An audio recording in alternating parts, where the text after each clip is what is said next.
क्या है भाई? Potential energy of dipole in uniform electric field.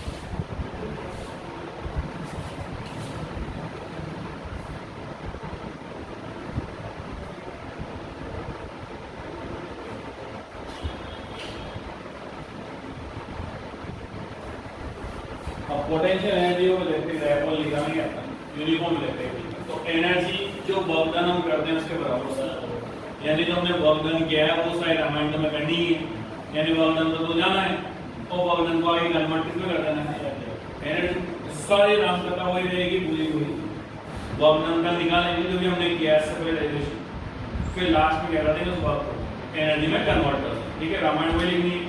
तो पहले हम लिख देते हैं कि भाई एनर्जी जब भी देंगे तो एनर्जी की डेफिनेशन में ये देंगे कि हमें कोई भी चार्ज इंफिनिटी से लेकर किसी गिवन पॉइंट तक लाने में जो वर्क किया गया है वो वर्क की एनर्जी की फॉर्म में स्टोर हो जाए।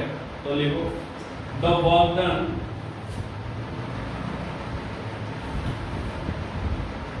To bring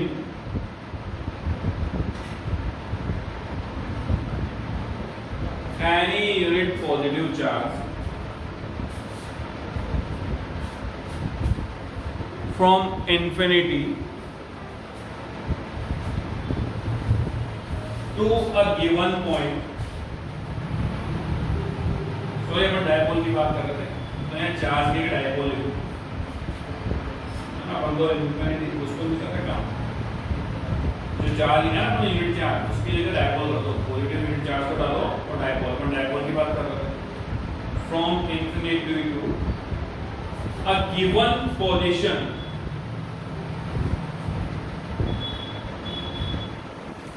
inside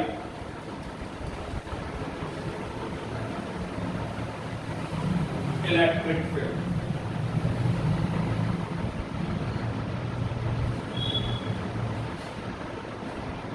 Referred as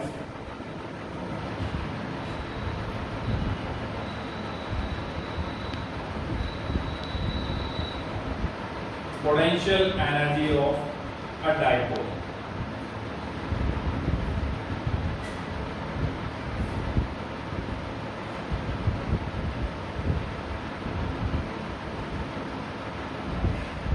और इसकी सेकेंड डेफिनेशन हो सकती है कि हम डाइपोल में रोटेशन करा दें, यानी घुमा रहे थे उसको, तो उसकी जीरो एनर्जी पोजीशन से मैक्सिमम तक घुमाने में या थोड़ा बहुत भी घुमाने में जो हम वर्क कर रहे हैं वो वर्क ही क्या होगा, पोटेंशियल। ठीक है, तो दूसरी डेफिनेशन क्या होगी इसकी कि किसी इलेक्ट्रिक डाइपोल को जीरो एनर्जी स्टेट से किसी दूसरी स्टेट तक घुमाने में जो हमने वर्क किया है वो क्या कहलाएगी, पोटेंशियल एनर्जी कहलाएगी। तो लिख लो second definition. In other words we can say that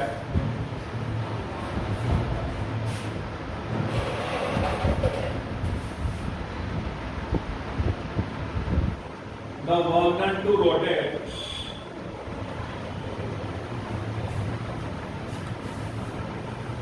any electric dipole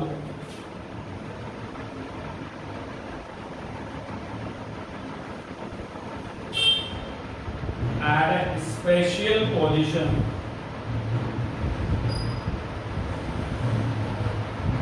from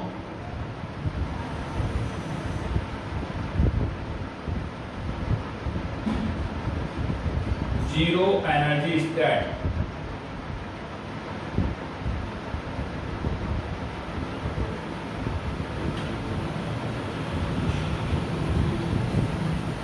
referred as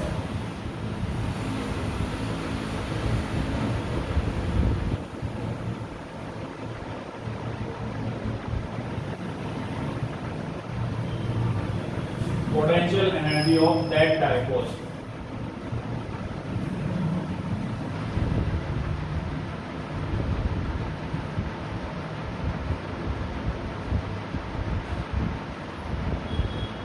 अब वो डायग्राम वही है, क्या करा हमने कि ये यूनिफॉर्म इलेक्ट्रिक फील्ड इसमें कोई इलेक्ट्रिक डायपोल हमने ए बी रखा और उसको जब रखा था उस θ1 एंगल बना रहा था इलेक्ट्रिक फील्ड के साथ। अब थोड़ा सा डिस्प्लेस कर दिया, डिस्प्लेस मतलब रोटेट करा दिया, रोटेट कराते हैं उसका नया एंगल हो गया θ2। अब इसको घुमाने में जो हमने वर्क किया है हम वर्क निकालेंगे और उस वर्क को फाइनली किसमें कन्वर्ट कर देंगे, एनर्जी में कन्वर्ट कर देंगे। तो पहले रामायण तो वही लिखनी है कि let us suppose an electric dipole having placed in a uniform electric field by making theta angle या θ1 angle with electric field। ठीक है, तो लिख लो let us suppose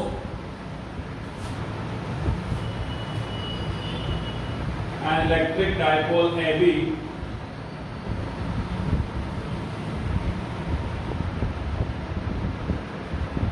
is placed by making angle θ1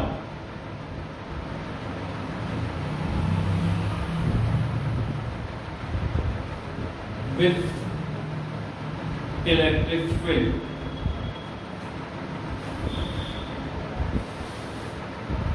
with के आगे कोमा इलेक्ट्रिक फील्ड के बाद coma inside the uniform electric field as shown in figure।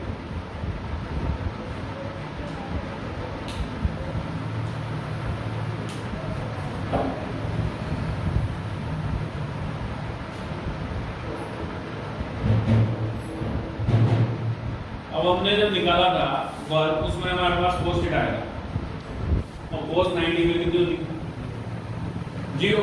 यानी कि इसकी जो एनर्जी स्टेट है, जीरो एनर्जी स्टेट, वो कब होगी, जब ये इसके साथ 90 डिग्री का एंगल बना के रहे। और हमने यही कहा है कि भाई हमें जीरो एनर्जी स्टेट से कुछ घुमाना है, यानी हम क्या लेके चलेंगे कि इसका जो पहला एंगल है वो 90 डिग्री है, उस एंगल से हमें किसी दूसरे एंगल पर घुमाना है, तो उसके लिए हम वर्क निकालेंगे।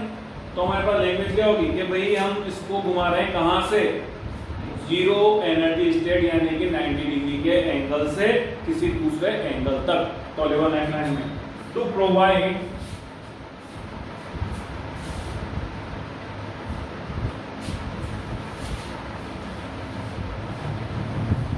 a small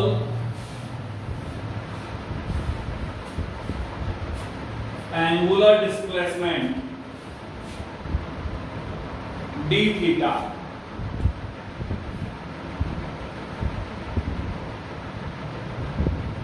to electric dipole from its zero energy state,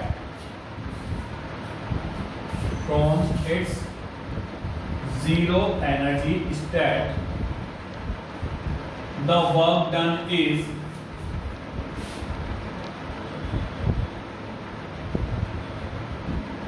dW।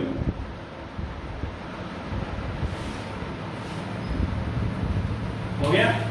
तो हम कह रहे हैं कि भाई dW कितना होगा, वो होगा टो d थीटा। अब हम जानते हैं कि we know that tau equal होता है PE sin थीटा। हम निकाल के आए पहले इसको कि टो कितना होता है, PE sin थीटा होता है।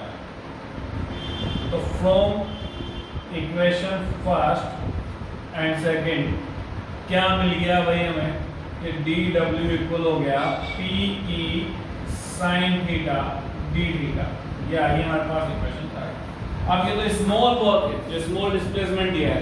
अब हम कह रहे हैं कि भाई हमारा जो डायपोल की पोजीशन है वो हमने कहा जीरो स्टेट पोजीशन, यानी कि फिलहाल हमारा डायपोल जो खड़ा हुआ है वो ऐसे खड़ा हुआ है, ये A B और ये इससे 90 डिग्री का एंगल बना रहा है। जब जाके जीरो स्टेट पे कहलाएगा और 90 डिग्री एंगल बना रहा है तो हमें इसको यूं घुमाना है, यानी कि किसी एंगल मान लेते हैं थीटा पे लाना है। अभी तो 90 पे था, अब किस पे लाना है हमें, थीटा पे। तो हमने क्या कहा कि छोटे से बड़े जब भी जाएंगे तो इंटीग्रेशन करेंगे, बड़े से छोटे पे आएंगे तो डिफरेंशिएशन करेंगे। तो फिलहाल हम स्मॉल से बड़े पर जा रहे हैं, कैपिटल पे जा रहे हैं, यानी कि हमें क्या करना है, इंटीग्रेशन करना है। तो हम क्या लिखेंगे, to rotate dipole from 90 degree to theta, the work done, यानी कि वर्क डन कितना हो जाएगा, इंटीग्रेशन dw इक्वल इधर 90 से गए हैं थीटा तक, pe sin theta d theta. अब करना क्या है, इसका इंटीग्रेशन।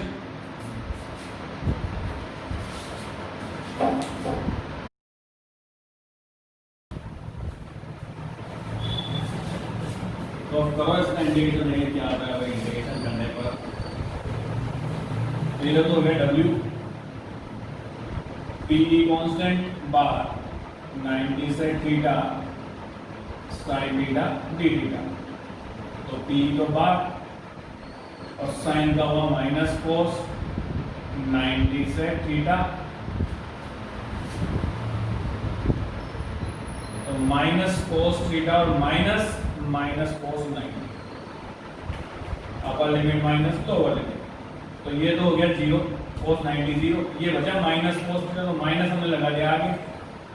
अब हम जानते हैं कि जो वर्क डन है वही एनर्जी के इक्वल है, यानी कि हमारे पास जो पोटेंशियल एनर्जी आई वो आ गई माइनस पी कोस थीटा, और माइनस साइन ये रिप्रेजेंट कर रहा है कि एनर्जी जो दी जा रही है सिस्टम को, और एनर्जी सिस्टम देता तो पॉजिटिव साइन आता, तो सिस्टम को एनर्जी दे रहे हैं तो माइनस साइन आ गया।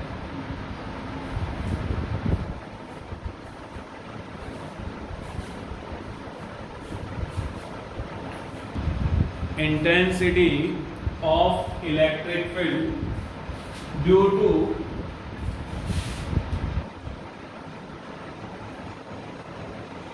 electric dipole,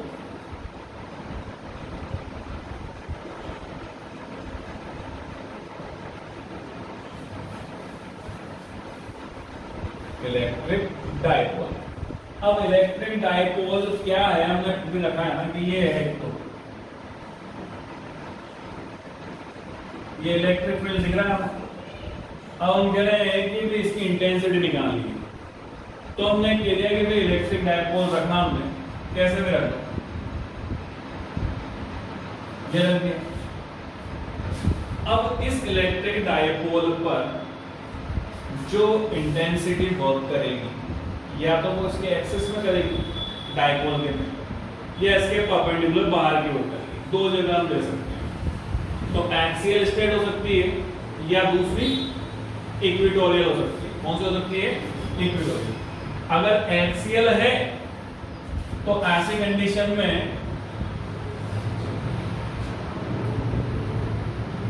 ये हमने कोई इलेक्ट्रिक डाइपोल माना कि ये AB इलेक्ट्रिक डाइपोल है, जिसका मिड पॉइंट हमने ले लिया है, ये मिड पॉइंट है इसका O। अब इसके मिड पॉइंट से कोई डिस्टेंस है R, वहां कोई पॉइंट P है, क्या है वहां पर कोई पॉइंट P, जिसपे हमें इलेक्ट्रिक फील्ड इंटेंसिटी निकालनी है ड्यू टू इलेक्ट्रिक डाइपोल। तो उसके लिए पहली कंडीशन तो हमें पता होना चाहिए कि हमने पढ़ा है कि भाई due to a point charge electric field intensity Kb upon R होती है। तो ये भी पॉइंट चार्ज है, ये भी पॉइंट चार्ज है, दोनों के अकॉर्डिंग निकालेंगे और लास्ट में प्लस कर देंगे। तो पहले तो यहां से वहां की डिस्टेंस हमारे पास होनी चाहिए, वहां से वहां की डिस्टेंस हमारे पास होनी चाहिए। हमारे पास तो केवल मिड पॉइंट से डिस्टेंस है R, जो हमने मानी। तो हमें पता है कि इलेक्ट्रिक डाइपोल की लेंथ हम लेते हैं 2L, तो हमने यहां से यहां तक दे दिया, ये भी L है, और यहां से यहां तक भी कितनी है, L है। तो ये इसको यहां पर एक्सटेंड करा मैंने, तो ऐड करा मैंने L, इसको यहां तक सब्ट्रैक्ट कर दिया है, तो L सब्ट्रैक्ट किया है, तो ये होगी R माइनस L। तो एक की डिस्टेंस तो होगी R प्लस L और एक की डिस्टेंस होगी R माइनस L। अब हमें करना क्या है कि भाई माइनस Q के कारण निकालना है, प्लस Q के कारण निकालना है, और दोनों को ऐड करना है। तो पहले उसके लिए हमें लैंग्वेज मानी कि हमने किया क्या है, तो हमने कहा कि कोई इलेक्ट्रिक डाइपोल था AB, जिसकी एक्सियल स्टेट पर इसके मिड पॉइंट O से R डिस्टेंस पर कोई P पॉइंट प्रेजेंट था, जहां हमें इलेक्ट्रिक इंटेंसिटी फाइंड आउट करनी है। ये रामायण इतनी अब रटने की उसका इस पर रटना ही नहीं है, केवल हमने डायग्राम देख के बता दिया कि वहां ये है। तो उसके लिए हमने क्या किया भाई, तो उसके लिए हमने कहा है कि उस पर जो इलेक्ट्रिकल इंटेंसिटी लगेगी वो इसके कारण भी होगी, इसके कारण भी होगी, और दोनों को मिलाने पर ही डाइपोल के कारण होगी। तो हमने कहा कि भाई पहले माइनस Q के कारण कितनी है वो हमने निकाली, प्लस Q के कारण कितनी आई वो हमने निकाली, तो लास्ट में दोनों क्या कर दिए ऐड कर दिए, तो हमारा फाइनल इंटेंसिटी आ गई। तो अब इंटेंसिटी ऑफ इलेक्ट्रिक डायपोल में हमने कहा कि दो पोजीशन है, पहली एक्सियल दूसरी इक्वेटोरियल। तो एक्सियल के बारे में पहले लिखेंगे, पहले हम एक लाइन लिख लेते हैं कि भाई दो पोजीशन में हम निकाल सकते हैं। तो देखो electrical intensity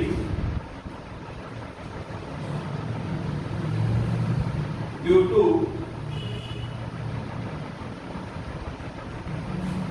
an electric dipole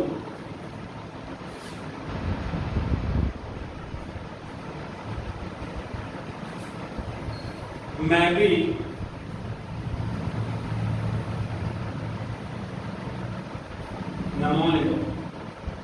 at axial position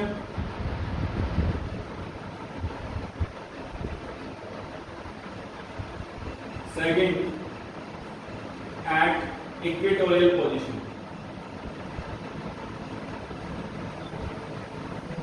और इसमें पहला हेडिंग बना लो अपने eight axial position.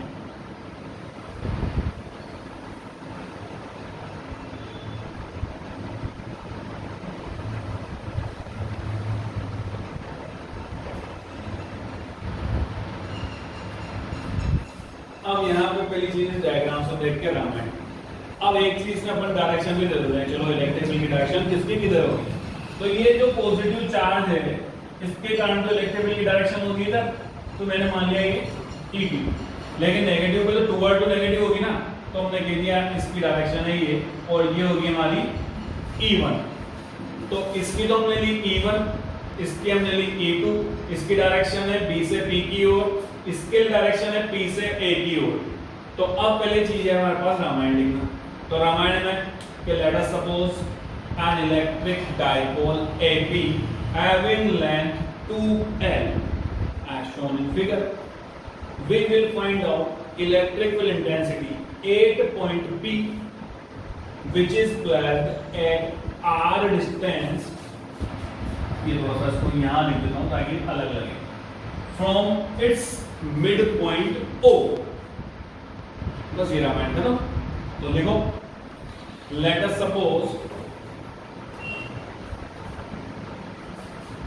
an electric dipole AB having length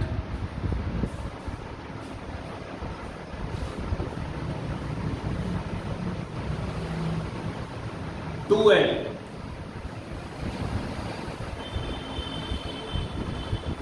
is placed as shown in figure.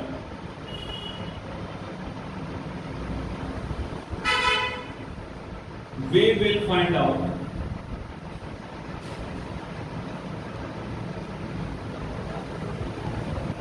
electric field intensity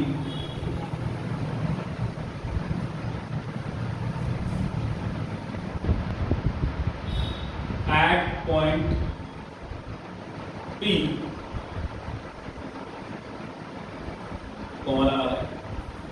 which is situated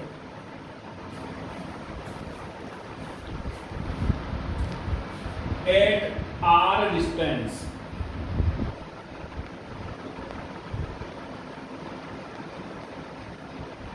from its midpoint O।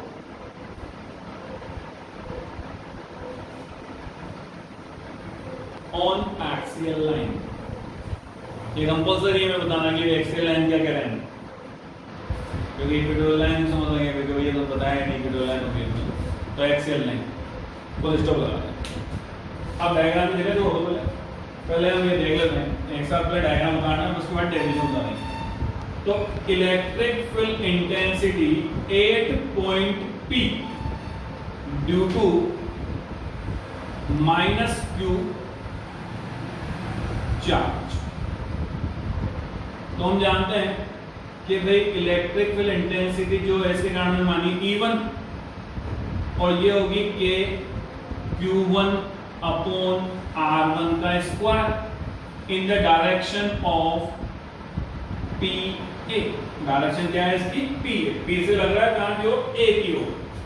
तो हमने इसको normal फिलहाल magnitude mode में ले लेता हूं मैं कि माइनस Q1 की जगह तो Q, K की जगह K, R1 जो है हमारे पास वो है ये हम लिख देते हैं कि ये हिसाब हमारी R1 है और ये हिसाब हमारी R2 है।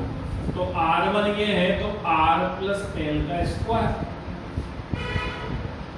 तो E1 हमारे पास आ गई minus KQ upon R plus L का स्क्वायर, इक्वेशन फर्स्ट करो। अब हम कह रहे हैं electric field intensity due to Q charge.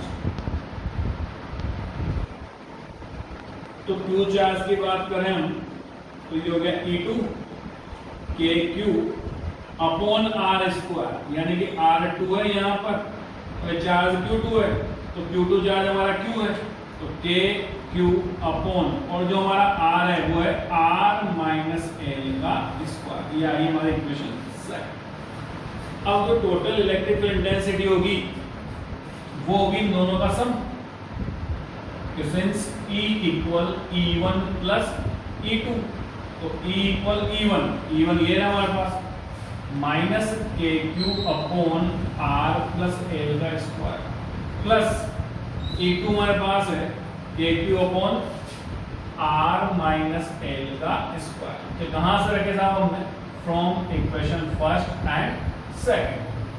अब यहां पर एक कंडीशन है कि इसका जो एलसीएम आएगा पहले तो कॉमन लेके बाहर डालो, KQ तो कॉमन, यहाँ तो बचा तुम्हारे -1 और यहाँ बचा +1 और यहाँ पर है R प्लस L का स्क्वायर और यहाँ पर है R माइनस L का स्क्वायर। यहाँ एक काम करते हैं, आगे ले घुमा देते हैं, माइनस वाला पीछे ले जाता हूँ मैं और ये आगे ले आता हूँ प्लस वाला। अब इनका एलसीएम जो आएगा वो इन दोनों का प्रोडक्ट ही आना, R माइनस L का स्क्वायर R प्लस L का स्क्वायर। तो इनका एलसीएम लेने के लिए क्या करेंगे भाई, दोनों को ले लेते हैं साथ में। तो ये हो गया E इक्वल KQ और मैंने ले लिया दोनों को साथ में R माइनस L का स्क्वायर R प्लस L का स्क्वायर। तो ये प्लस वाला उधर गया तो R प्लस L का स्क्वायर इधर आया और R माइनस L का स्क्वायर यहाँ पहुंच गया। अब अगर ये स्क्वायर ऊपर ले जाऊं और स्क्वायर बना के दोनों का तो A प्लस बी और A माइनस बी का फॉर्मूला बन रहा है। तो फिलहाल ऊपर की तरफ चर्चा करते हैं कि ऊपर तो हमारे पास है KQ और साथ में A प्लस बी का whole square minus A minus B का होल स्क्वायर, यानी हमें A प्लस बी का स्क्वायर भी ढूंढना है और A माइनस बी का स्क्वायर भी ढूंढना है। तो R को तो A मान लो और A को B मान लो, तो ये होगा A square plus B square plus 2AB, फिर बीच में minus A square minus B square, sorry A minus B का होल स्क्वायर है तो A square minus B square, क्योंकि बाहर माइनस लगा हुआ है इसलिए प्लस भी क्या हो गया माइनस का, और जो अंदर का माइनस था वो हो गया प्लस का, तो प्लस 2RL और नीचे वाले को हमने कह दिया कि भाई R माइनस L और R प्लस L दोनों हमने एक साथ ले लिया और होल स्क्वायर बना दिया। अब नीचे बन गया हमारे A माइनस बी और A प्लस बी, तो उसका भी होल स्क्वायर कर दो तो KQ ऊपर देखो इससे ये कैंसिल हो गए 4RL बचा है और नीचे हुआ है R square minus L square का whole square. A plus B और A माइनस बी का मतलब A square minus B square.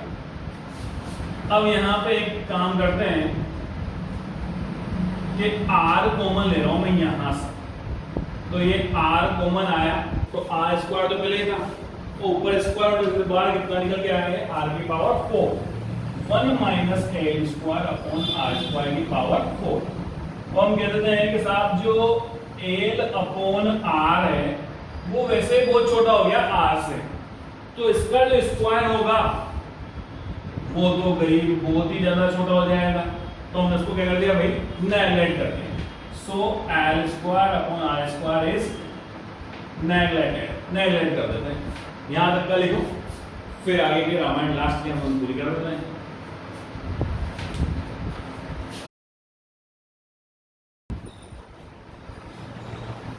अब आ जाओ भाई, इसको नेगलेक्ट कर दिया अपन ने, तो अब उसको नेगलेक्ट करते हैं, तुम्हारे पास बचा कि भाई ये जो इंटेंसिटी वो बची KQ और यहाँ बचा है 4RL और नीचे बचा है R की पावर 4, क्योंकि वो तो नेगलेक्ट होने खत्म हो गया पूरा, वन से मतलब है ही नहीं, तो एक R से एक R पूरा तो 4L अपॉन आर क्यूब। अब 4KQL अपॉन आर, हम जानते हैं कि P इक्वल होता है 2QL डाइपोल मूवमेंट, और QL को अगर बढ़ाना है तो P/2 लाना है, तो इस QL की जगह P/2 रख दो। तो जो तुम्हारा इंटेंसिटी बनी वो बनी 4KP/2 आर क्यूब, 2 से 2 खत्म, तो यहाँ आ गया हमारे 2KP अपॉन आर।